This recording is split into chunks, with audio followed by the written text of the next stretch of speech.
Hello दोस्तों। तो हम लोगों ने अभी तक एसिड बेस साल्ट चैप्टर हम लोग स्टार्ट किए हैं और वो पढ़ रहे हैं। तो हम लोगों ने एसिड के इंट्रोडक्शन को जाना, फिर उसके बाद हम लोगों ने क्या स्टडी किया। हम लोगों ने स्टडी किया कि एसिड क्या होता है, एसिड की फिजिकल प्रॉपर्टीज क्या हैं, इन चीजों को हमने सीखा था।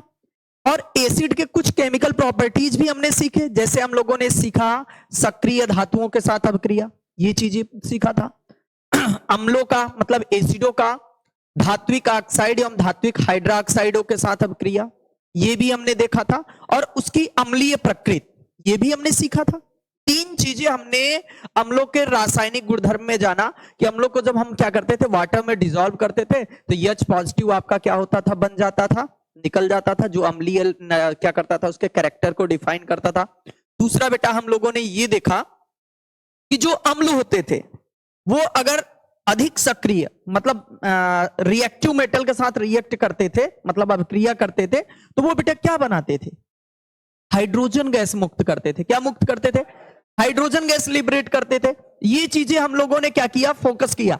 नेक्स्ट बेटा हम लोगों ने ये फोकस किया कि हाइड्रोजन गैस लिबरेट करने के साथ साथ बेटा नेक्स्ट हम लोगों ने क्या देखा कि हाइड्रोजन गैस लिबरेट करने के साथ साथ वो लोग क्या करते थे, वो लोग क्या करते थे भाई, उनका जो आपका रिएक्शन था हाइड्रोजन गैस लिबरेट करने के साथ साथ, नेक्स्ट हम लोगों ने मेटल ऑक्साइड और मेटल हाइड्रोक्साइड के साथ रिएक्शन देखा। तो जब मेटल ऑक्साइड और मेटल हाइड्रोक्साइड के साथ वे रिएक्ट करते थे तो वो क्या फॉर्म करते थे, साल्ट फॉर्म करते थे, वाटर फॉर्म करते थे। हमने ये तीन जनरली केमिकल प्रॉपर्टीज को क्या किया है, स्टडी किया है। ठीक है, अब हम जो चलेंगे बेटा वो हमारे पास नेक्स्ट जो प्रॉपर्टी चलने वाली है, हमारी नेक्स्ट प्रॉपर्टी जो चलेगी धात्विक कार्बोनेटों एवं बाई कार्बोनेटों के साथ अभिक्रिया। अगला क्या रहेगा, धात्विक कार्बोनेटों एवं बाई कार्बोनेटों के साथ अभिक्रिया। जो चौथा केमिकल प्रॉपर्टी हम लेके आ रहे हैं, चौथी केमिकल प्रॉपर्टी क्या है, धात्विक कार्बोनेटों, धात्विक कार्बोनेटों एवं बाई कार्बोनेटों के साथ अभिक्रिया, बाई कार्बोनेटों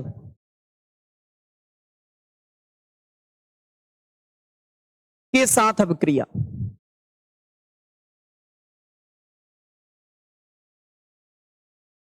ये चौथी केमिकल प्रॉपर्टी जो अम्ल की है मेरे प्यारे बच्चों, वो क्या है, धात्विक कार्बोनेट एवं बाई कार्बोनेटों के साथ अभिक्रिया है। कि एसिड धात्विक कार्बोनेट एवं बाई कार्बोनेट के साथ रिएक्शन करके क्या फॉर्म करेगा। ठीक है, ये हमें देखना है। तो हमारे पास जो आएगा, हम अगर नॉर्मली देखें तो जितने भी बेटा एसिड होते हैं ना, वो धात्विक कार्बोनेट एवं बाई कार्बोनेटों के साथ अभिक्रिया करके क्या करेंगे, आपका बनाएंगे लवण, साथ में आपका जल और कार्बन डाइऑक्साइड गैस, ये फॉर्म करते हैं। किसी भी अम्ल को धात्विक कार्बोनेट या बाई कार्बोनेट के साथ अगर आप रिएक्शन करा रहे हो तो वो क्या बनाएगा, आपका बनाएगा लवण, जल और कार्बन डाइऑक्साइड गैस। तो हम क्या लिख सकते हैं, जनरली हम लिख सकते हैं जैसे कोई हमारा एसिड हुआ, एसिड मतलब अम्ल, अम्ल प्लस अगर हमारा हो गया धात्विक कार्बोनेट या बाई कार्बोनेट, या बाई कार्बोनेट,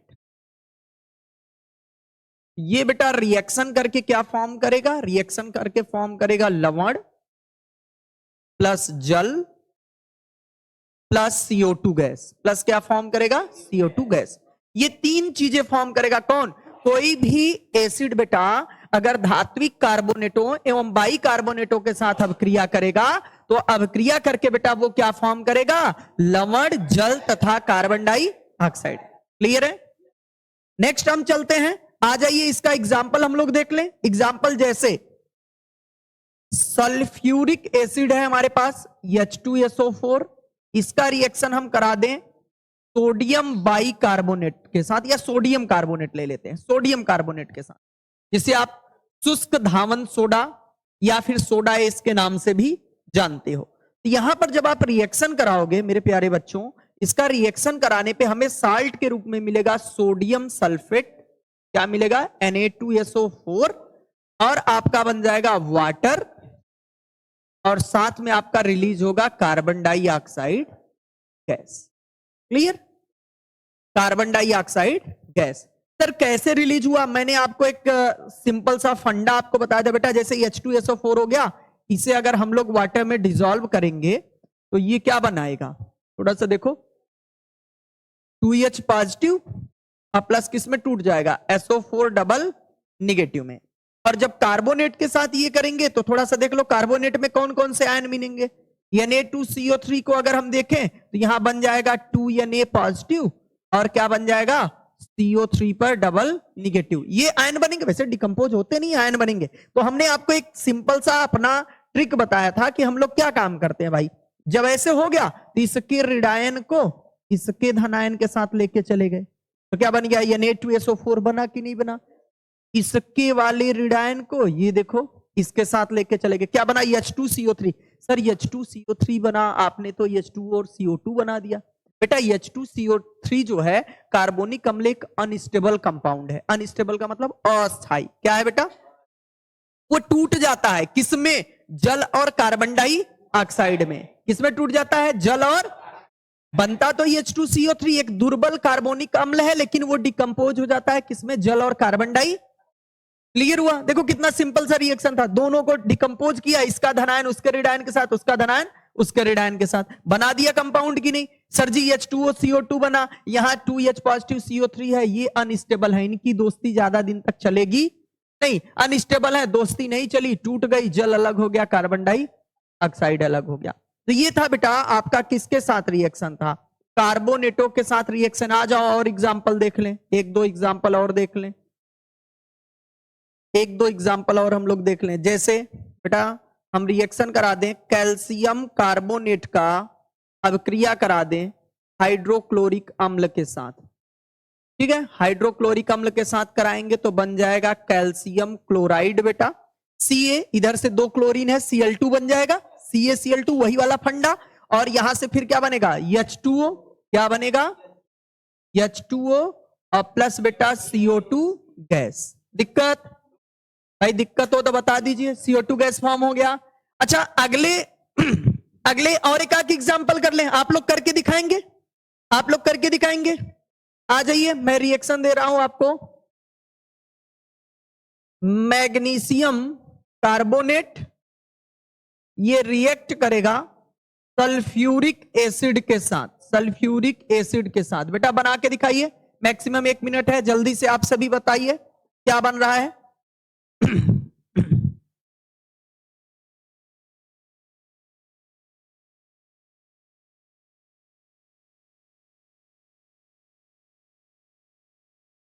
हेलो, बताइए आप सभी क्या बन रहा है भाई मेरे प्यारे बच्चों। Very good very good very good. क्या बना बेटा? Magnesium sulphate. क्या बनेगा? मैग्नीशियम सल्फेट, MgSO4 आपका बन गया मैग्नीशियम सल्फेट। साथ में बेटा क्या बन गया? जल। और क्या बन गया? Carbon dioxide gas. Very good, clear है बेटा? तो कार्बोनेटों के साथ अभिक्रिया करके क्या बना रहे हैं? लवण, जल तथा कार्बन डाइ। क्लियर है? ये हमारे साल्ट हैं, ये हमारा वाटर, ये बेटा हमारा कार्बन डाइऑक्साइड गैस। क्लियर हो? दिक्कत नहीं है? चलें आगे, आगे चल रहे हैं। इसे हम इरेज करें, नोट कर लियो, जल्दी नोट कीजिए।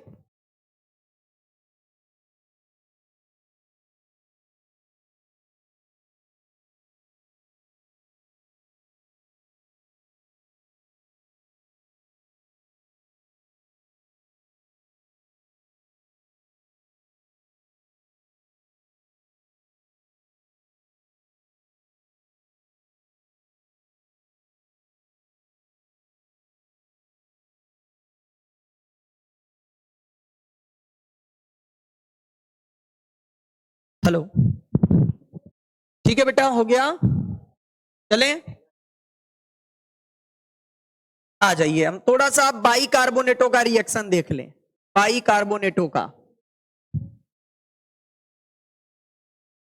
बेटा, बाई कार्बोनेटों के साथ अब क्रिया क्या करेगी? सेम वही कहानी है, मैंने लिखा है रूल। क्या? अम्ल प्लस धात्विक बाई कार्बोनेट, लवण, जल तथा कार्बन डाइऑक्साइड गैस। क्लियर है?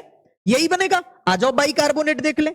बाइकार्बोनेट जैसे हम क्या ले लें, हम रिएक्शन करा दें HCl हाइड्रोक्लोरिक अम्ल plus sodium bicarbonate, sodium by, इसे एक नाम से और भी जानते हो आप सभी लोग, मीठा सोडा को बोलते ना, मीठा सोडा खाने वाला, सोडियम बाइकार्बोनेट। ठीक है, सोडियम कार्बोनेट को सोडा ऐसे बोलते हो। यहां क्या बनेगा, सोडियम क्लोरीन मिलके क्या बनाएंगे बेटा, सोडियम क्लोराइड। क्या बनाएंगे, और साथ में एक हाइड्रोजन यहां पे, एक हाइड्रोजन यहां पे, और दो हो गए तो क्या बना देंगे, H2O। Very good. और साथ में क्या बन जाएगा, कार्बन डाइऑक्साइड रिलीज हो गया। Very good. समझ में आया बात, कैसे हुआ होगा, HCO3 यहां से H मिलकर H2CO3 बना, फिर डिकम्पोज होके H2O और CO2 गैस बन गया, और Na इधर से Cl इधर से, Na इधर पॉजिटिव Cl इधर नेगेटिव, दोनों ने आपस में क्या किया, कंबाइंड किया, NaCl बना दिया। अच्छा, बड़ी अच्छी बात है। इधर आ जाओ भाई, MgHCO3 का होल ट्वाइस प्लस H2SO4, इसका जरा रिएक्शन करके आप सभी दिखा दीजिए बेटा, जल्दी से हमें, जो बच्चे हैं जल्दी से बताइए। Magnesium bicarbonate react with sulphuric acid, magnesium carbonate react with sulphuric acid, क्या बनाएगा,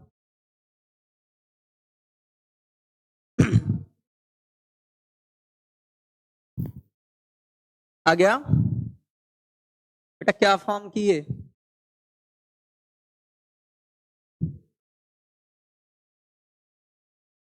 बनने वाला तो वही है। क्या बनेगा भाई, MgSO4 I mean magnesium sulphate, साथ में क्या बनेगा, H2O CO2 गैस। भाई वही बनने वाला है, कुछ और नहीं जाने वाला, कुछ और नहीं जाने वाला। डरने वाली कोई बात नहीं सर जी क्या बन जाएगा, कुछ नहीं, ऊपर लिखा है साल्ट वाटर और कार्बन डाई। देखना है एसिड का कौन सा बंदा हम ले रहे हैं। जैसे एक और हम कर लें, हम ले लें कैल्शियम बाइकार्बोनेट और react with nitric acid, react with nitric acid. इसका जवाब दीजिए जल्दी से।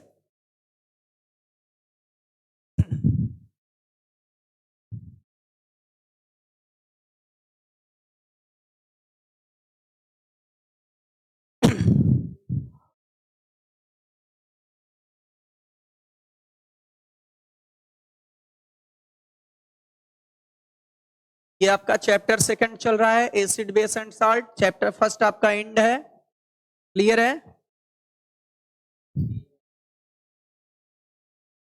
बेटा। यहां पर क्या बनेगा आपका, ये बनेगा बेटा कैल्शियम नाइट्रेट प्लस आपका जल, और साथ में आपका क्या बन जाएगा, कार्बन डाइऑक्साइड गैस। अच्छा थोड़ा सा एक बात देखो, हम लोग कहीं मिस्टेक किए हैं क्या, यहां CO2 गैस कितना मिलेगा भाई, यहां CO2 गैस कितना बनेगा, थोड़ा सा देखो। आप लोगों ने बैलेंस नहीं किया ना, ये देखो, ये यहां पर जब इसे बैलेंस करोगे ये 2 मोलेक्यूल्स आएगा, ये भी 2 मोलेक्यूल्स आएगा, ये मिस्टेक देख लीजिए। सेम यही यहां पे होने वाला है, ये 2 मोलेक्यूल्स, ये भी 2 मोलेक्यूल्स। अब सही है, क्लियर है। चलिए, तो ये अम्लों के रासायनिक गुणधर्म थे, ये अम्लों के रासायनिक गुणधर्म थे। क्या थे भाई, कि अम्ल जो होते हैं वो बेटा सामान्यतः स्वाद में कैसे होते हैं, खट्टे होते हैं। ये जली विलयन में हाइड्रोजन आयन देते हैं। अम्ल जो होते हैं धातुओं के साथ अभिक्रिया करके क्या करते हैं, हाइड्रोजन गैस रिलीज करते हैं। अम्ल जो होते हैं धात्विक ऑक्साइडों एवं हाइड्रोक्साइडों के साथ अभिक्रिया करके लवण तथा जल बनाते हैं। अम्ल जो होते हैं बेटा वो क्या करते हैं, धात्विक कार्बोनेट एवं बाइकार्बोनेटों के साथ अभिक्रिया करके वो क्या करते हैं, CO2 गैस रिलीज करते हैं, साथ में आपका साल्ट भी बनाते हैं। क्लियर है, इतनी चीजें हो गई। अम्ल का भौतिक गुणधर्म हो गया, अम्ल का रासायनिक गुणधर्म हो गया, अम्ल कितने प्रकार के होते हैं वो भी हमने क्लियर किया। आज का टॉपिक अब इसके बाद जो हम स्टार्ट करेंगे क्षारक। पहले क्षारक पढ़ लें, क्षारक के भौतिक एवं रासायनिक गुणधर्म पढ़ लें, फिर उसके बाद हम लोग पढ़ेंगे जब क्षारक का भौतिक और रासायनिक गुणधर्म हो जाएगा, देन आफ्टर हम यूज पढ़ेंगे अम्लों के क्या उपयोग हैं हमारे दैनिक जीवन में। कुछ अम्लों के जैसे सल्फ्यूरिक अम्ल के क्या उपयोग हैं, नाइट्रिक अम्ल के क्या उपयोग हैं, HCl के क्या उपयोग हैं। फिर कुछ क्षारकों के यूज पढ़ेंगे, जैसे सोडियम हाइड्रोक्साइड का क्या यूज है, कैल्शियम हाइड्रोक्साइड का क्या यूज है, ये हम लोग पढ़ेंगे। ठीक है, लेकिन उससे पहले हम क्षारक कंप्लीट कर लें। क्षारक के बाद हम क्या कंप्लीट करेंगे भाई, उसके भौतिक एवं रासायनिक गुण। क्लियर, आगे चल रहे हैं।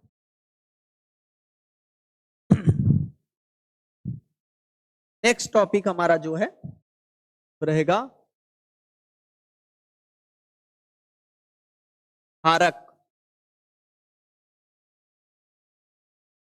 बेसिस। ओके, ये हमारा टॉपिक है क्षारक बेसिस।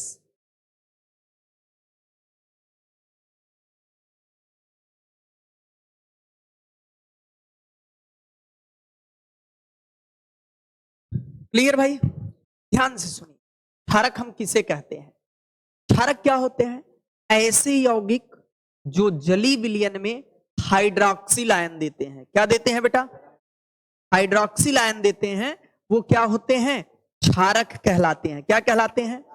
ऐसे यौगिक जो जलीय विलयन में हाइड्रोक्सिल आयन देते हैं, उसे हम क्या कहते हैं? क्षारक कहते हैं। क्या कहते हैं? क्षारकों का एक और पहचान है, ये स्वाद में कड़वे होते हैं, तिछ, इनका स्वाद तिछड़ होता है, कड़वे होते हैं। और ये साबुन जानते हो, सभी लोग साबुन तो यूज करते हो, शैम्पू साबुन मतलब सॉफ्ट जिसे आप बोल रहे हो यूज करते हो, वो कैसा होता है? चिकना होता है ना, देखो बिल्कुल सॉफ्टली होता है। तो ऐसे ही जो आपके क्या होते हैं, क्षारक होते हैं, वो भी क्या होते हैं? चिकने होते हैं और स्वाद में क्या होते हैं? कड़वे होते हैं। क्या खट्टे अम्ल होते हैं बेटा, स्वाद में खट्टे अम्ल होते हैं, क्षारक नहीं खट्टे होते। क्लियर है? तो क्षारक क्या है? ऐसे यौगिक जो जलीय विलयन में हाइड्रोक्सिल आयन देते हैं। क्या देते हैं बेटा? क्लियर है? यहां लिख सकते हैं आप, ऐसे यौगिक जो जलीय विलयन में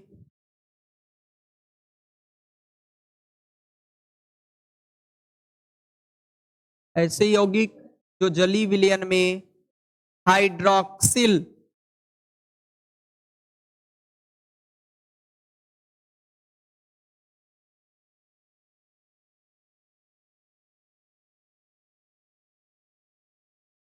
हाइड्रोक्सिल आयन मुक्त करते हैं या देते हैं, मुक्त करते हैं,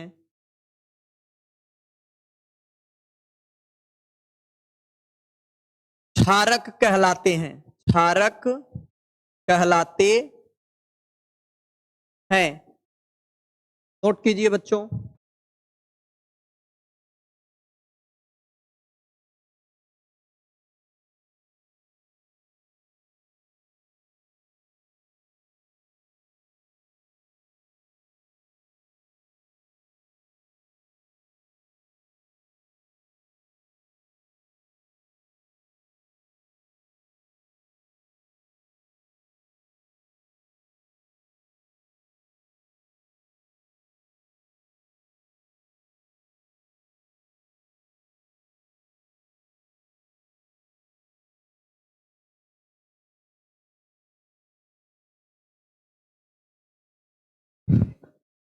हो गया बच्चों?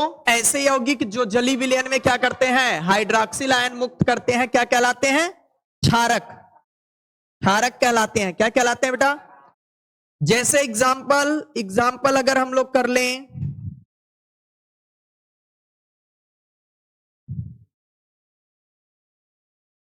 एग्जाम्पल कास्टिक सोडा, बूझा चूना, पोटेशियम हाइड्रोक्साइड, ठीक है, मैग्नीशियम हाइड्रोक्साइड, बेरिलियम हाइड्रोक्साइड आदि। ठीक है, ये सब क्या कहलाते हैं बेटा? क्षारक। सर कहाँ ये हम प्रूफ कैसे करें कि सर ये दे रहे हैं हाइड्रोक्सिल आयन? तो बेटा जैसे हमने कास्टिक सोडा लिया NaOH, इसे वाटर में डिसॉल्व कर दें तो ये क्या फॉर्म करेगा? Sodium ion plus hydroxyl ion. क्या फॉर्म करेगा? सोडियम आयन प्लस, तो हाइड्रोक्सिल आयन लिबरेट किया कि नहीं किया बेटा जल में डालने पर? तो ये क्या कहलाएगा? क्षारक। और भी सर कैल्शियम हाइड्रोक्साइड है, इसे भी वाटर में डिसॉल्व कीजिए। ये बेटा Ca कैल्शियम पर 2 पॉजिटिव होता है और 2OH निगेटिव फॉर्म किया। सर पोटेशियम हाइड्रोक्साइड को भी देख लें जरूर, ये क्या फॉर्म करेगा? Potassium ion plus hydroxyl ion. देख रहे हैं? तो ऐसे यौगिक जो जली विलयन में बच्चों क्या करते हो, हाइड्रोक्सिल आयन मुक्त करते हो या हाइड्रोक्सिल आयन देते हो, उसे हम क्या कहते हैं? क्षारक। क्या कहते हैं? क्लियर है? उसे हम क्या कहते हैं? क्षारक। नोट कर सकते हैं, जल्दी से नोट कीजिए। हम क्या कहते हैं इसे? क्षारक। क्षारक भी बच्चों दो प्रकार के होते हैं, एक प्रबल और एक दुर्बल, एक स्ट्रॉन्ग और एक वीक। स्ट्रॉन्ग बेसिस और वीक बेसिस, स्ट्रॉन्ग बेसिस और वीक बेसिस। क्लियर हो गया नोट?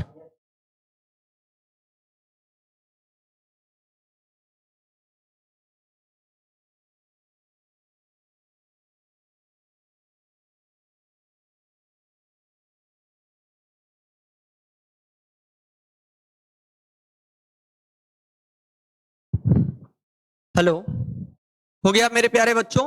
समझ में आया क्षारक क्या है? जल में जिस ये कंपाउंड को डालो और क्या मुक्त कर दे बेटा? Hydroxyl ion. क्या मुक्त करे? तो हाइड्रोक्सिल आयन दे तो उसे हम क्या बोलेंगे? क्या बोलेंगे? क्लियर है? चलिए, अब क्षारक दो प्रकार के होते हैं बच्चों। कितने प्रकार के होते हैं?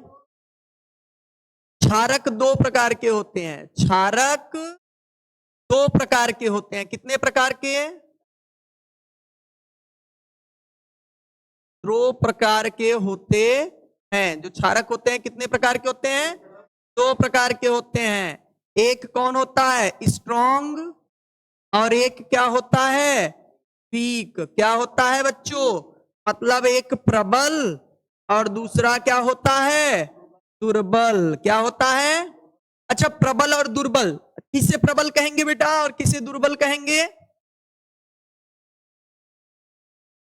लड़ाई करना है मजबूत होगा, हाँ, बेस को ले जाके युद्ध में उतारना है सर जी, पानीपत के युद्ध में लड़ाना है, हाँ, दोबारा से पानीपत युद्ध कराओगे, हाँ, या उज्बेकिस्तान का युद्ध कराओगे, यूक्रेन, माफ कीजिएगा, यूक्रेन और रसिया का, और फिलिस्तीन और इजराइल के युद्ध में सर जी स्ट्रांग वाले को उतारेंगे, जो मजबूत होगा उसे हम लड़ाएंगे फिलिस्तीन की तरफ से, हाँ? अरे भैया हम फिलिस्तीनी नहीं है ना ही इजरायली हैं। स्ट्रांग और वीक का यहां मतलब होता है बेटा ऐसे क्षारक, ऐसे क्षारक जो जली विलयन में पूर्णतः आयनित हो जाए। एसिड वाला पढ़ के आए थे? ऐसे क्षारक जो जली विलयन में पूर्णतः आयनित, उसे हम क्या बोलेंगे? प्रबल क्षारक। और जो प्रबल पूर्णतः आयनित न हो उसे हम क्या बोलेंगे? ये चीजें तो आप समझ रहे हो। ऐसे कह सकते हो क्षारक जो जली विलयन में पूर्णतः आयनित हो जाए उसे हम क्या बोलेंगे? प्रबल क्षारक। और जो पूर्णतः आयनित न हो उसे हम क्या बोलेंगे? दुर्बल क्षारक। उसे हम क्या बोलेंगे? समझ में आया? लिख सकते हो अगर लिखना चाहो। जो जलीय विलयन में, जो जलीय विलयन में पूर्णतः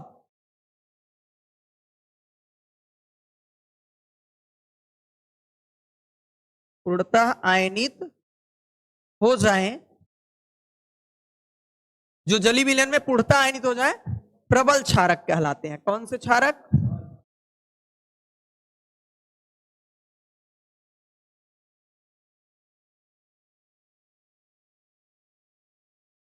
क्लियर? और यहां क्या लिख सकते हो? जो जलीय विलयन में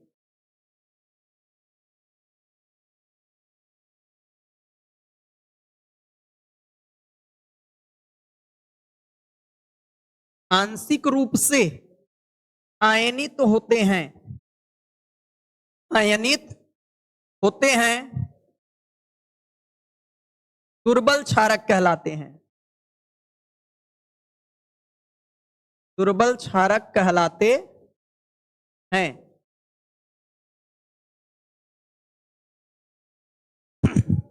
ठीक है, जो जली विलयन में पूर्णतः आयनित हो जाए प्रबल क्षारक। एग्जाम्पल यहां कर लें सर, एग्जाम्पल कर लें। बिल्कुल भाई, जैसे NaOH, KOH, BeOH का होल ट्वाइस, MgOH, CaOH का होल ट्वाइस, ये सब क्या है? प्रबल क्षारक है। दुर्बल क्षारक सर, दुर्बल क्षारक जैसे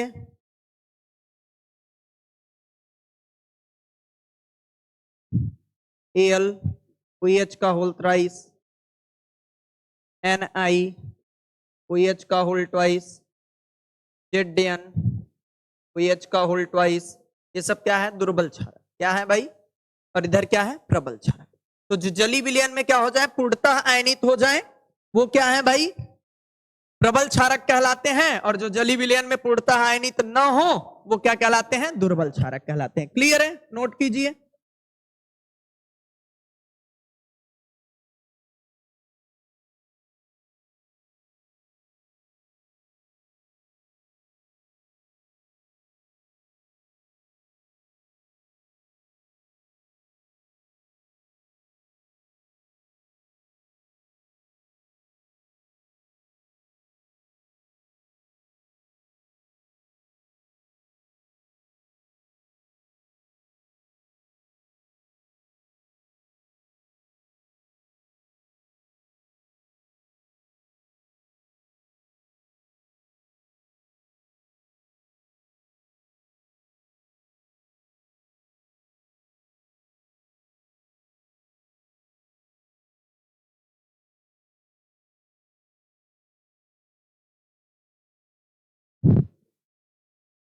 भाई आगे चलते हैं।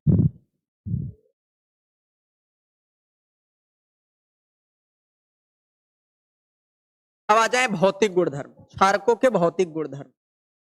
क्या आ जाए भाई? क्षारकों के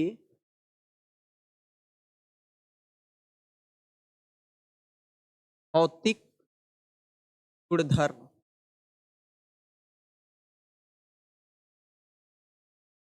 क्षारकों के भौतिक गुण, physical properties of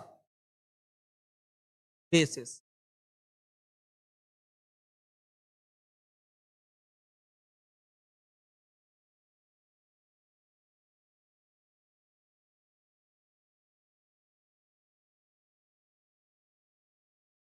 physical properties of basis. भाई क्षारकों के भौतिक गुणधर्म की हम बात करेंगे। कौन कौन से भौतिक गुणधर्म हैं तो क्षारकों के लिए सबसे ज्यादा इंपॉर्टेंट है? सबसे पहला यही कि क्षारक स्वाद में कैसे होते हैं? कड़वे। क्षारक स्वाद में कैसे होते हैं? यहां आप लिख सकते हो, क्षारक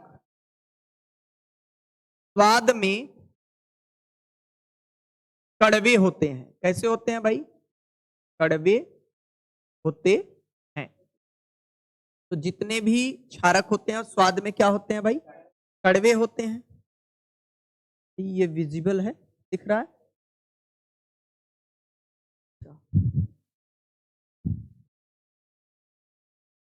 क्षारक स्वाद में कैसे होते हैं? कड़वे। पॉइंट बी, ये साबुन के सदृश, ये साबुन के सदृश मुलायम एवं चिकने होते हैं। क्या होते हैं भाई? चिकने होते हैं। जो क्षारक होते हैं वो साबुन के सदृश कैसे होते हैं, मुलायम एवं चिकने होते हैं। ठीक है बेटा, ये क्या करते हैं, ये स्वाद में कड़वे होते हैं, चखने पर कड़वा स्वाद आता है। कभी कभी आप लोग नहाते वक्त चला गया होगा, स्वाद की होगी, टेस्ट की होगी। हाँ, नहीं गया है, झूठ देखो बोल रहे हो, टेस्ट की हो ना, चलो अच्छी बात है। कभी कभी हो जाता है बाई चांस, ऐसा नहीं है, डेली सर नहीं होता है, कभी कभी हो जाता है। और बेटा ये क्या होते हैं, ये लाल लिटमस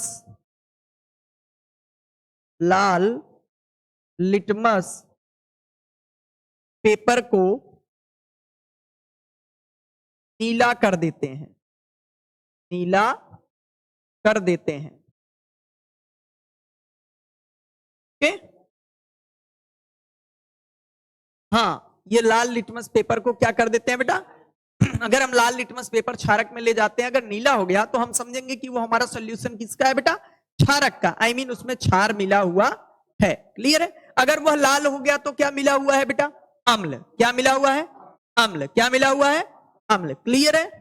और कोई परिवर्तन ना हो तो बेटा, कोई परिवर्तन ना हो तो साल्ट, क्योंकि साल्ट न्यूट्रल होता है, कोई चेंजिंग नहीं होगा।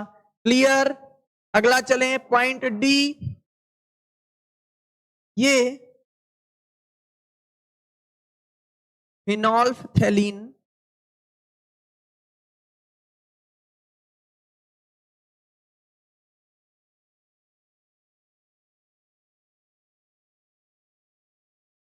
के विलयन में गुलाबी हो जाते हैं,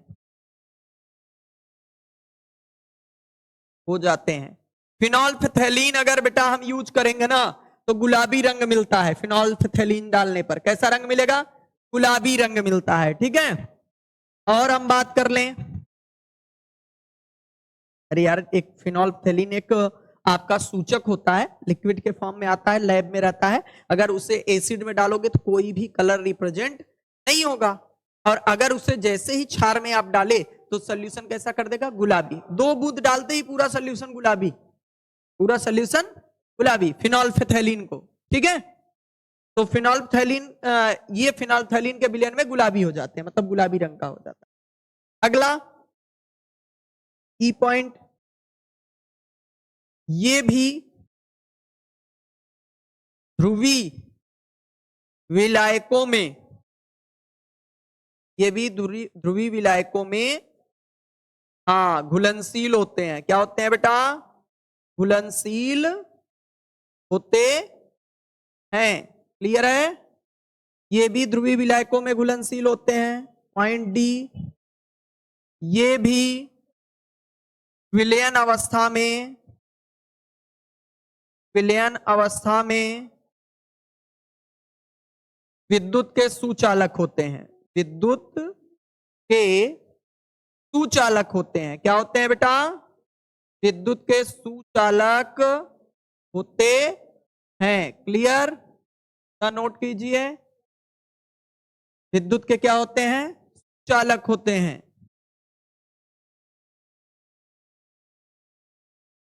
एक लास्ट पॉइंट और लिख लें, सॉरी यहाँ पे एफ पॉइंट ये रहेगा। एक लास्ट पॉइंट, ये भी संक्षारक प्रवृत्ति के होते हैं।